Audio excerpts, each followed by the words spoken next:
በመጀመሪያ የሱሪያችንን ሁለት ክፍሎች እናመጣለን። በመቀጠል ዚፕ ሊኖረን ይገባል። ይሄኛው ፒስ ፍላዩን ለመስራት የሚያገለግለን ሲሆን ለሁለት አጥፈን ነው የምንሰራው። ስፋቱ 8 ሴንቲሜትር ከላይ ከታች ደግሞ 5 ሴንቲሜትር ሲታጠፍ 4 በ2.5 ማለት ነው። ይችኛው ፒስ ደግሞ 5 ሴንቲሜትር ስፋት በ18 ሴንቲሜትር ቁመት ነው። ለሁለቱም 18 ሴንቲሜትር ቁመት ነው የሚኖረው። በመቀጠል ጨርቃችን ተመሳሳይ ስለሆነ እዚህ ላይ እንዲለየን ራይት ሳይድ እና ሮንግ ሳይዱን እንለያለን። ራይት ያልኩበት ተለብሶ በውጭ በኩል የሚታየው ነው ማለት ነው። ከራይት ሳይዱን ደግሞ ይሄኛውን ሳይድ ትወስዳላችሁ። በመቀጠል ይሄኛውን ፒስ ለሁለት እናጥፎና እንደተባባለው እንሰፋዋለን ማለት ነው። የምንሰፋው በዚህኛው ጥግ ነው። ሰፍተን ከጨረስን በኋላ እንደዚህ ይሆናል። የሱሪያችንን ቀኝ ወስደን ራይት ሳይዱን እያየን ይችኛዋን ፒስ አታች እናደርጋታለን። ስንሰፋ ከዚህኛው ጥግ እዛኛው ጥግ ድረስ ይሆናል። ስትሰፉ በ1 ሴንቲሜትር ሲማላውን ስትሰፉት በቂ ነው። አገናኝተን ከጨረስን በኋላ እንደዚህ ይሆናል። ከዛ አንደር ስቲች እናደርጋለን ወይም ደግሞ እንደርዘዋለን። የምንደርዘው አዲስ ያገናኛትን ፒስ ላይ ነው እንጂ ሱሪ ላይ ምንም አይነት ክር መታየት የለበትም። ሰፍታችሁ ስጨርሱ እንደዚህ ይሆናል። ከዛ በመቀጠል ዚፓችን እናመጣለን። ዚፓችን እንደምታዩት ኖርማል ዚፕ ነው፣ ስውር ዚፕ አይደለም። ዚፓችንን ካመጣን ወዲያ ገልብጠን ነው የምናስቀምጠው። ይህም ማለት የምናየው ጀርባውን ነው ማለት ነው። እንዲህ ካስቀመጥን በኋላ የዚፑ ኤጅ አሁን ከሰፋነው አንደር ስቲች ካደረግነው ጋር ጎን ለጎን መሆን አለበት። ከሱ ማለፍ የለብንም፣ ከሱም በጣም መራቅ የለብንም። እንደዚህ አስቀምጠን እንሰፋለን።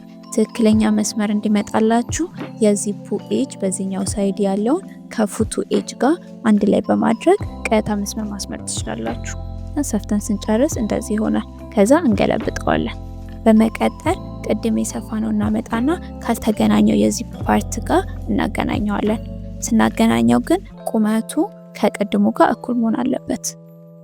ታባል ሰፋነው የዚፕ ኤጅ በኩል እንሄድና አሁንም እንሰፋለን።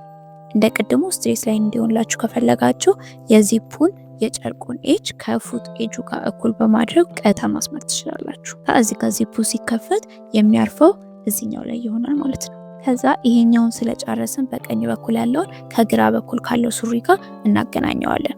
ስናገናኘው በ1 ሴንቲሜትር ሲማላንስ ስለሆነ የቅድሙን የሚሰራ ነው። ይሄኛውንም በ1 ሴንቲሜትር ሲማላንስ ብናረገው ጥሩ ነው የሚሆነው። ስታገናኙ የምታገናኙት ከዚህኛው ሳይድ ጋር ነው። ቅድም ዚፑን ያንኛውን ፒስ ካገናኘንበት ጋር እንዲች 1 ሴንቲሜትሯን አጥፈን አንድ ላይ ሶስቱን አብረን እንመታቸዋለን ማለት ነው። ስንጀምር እኩል መሆኑን ማረጋገጥ አለብን።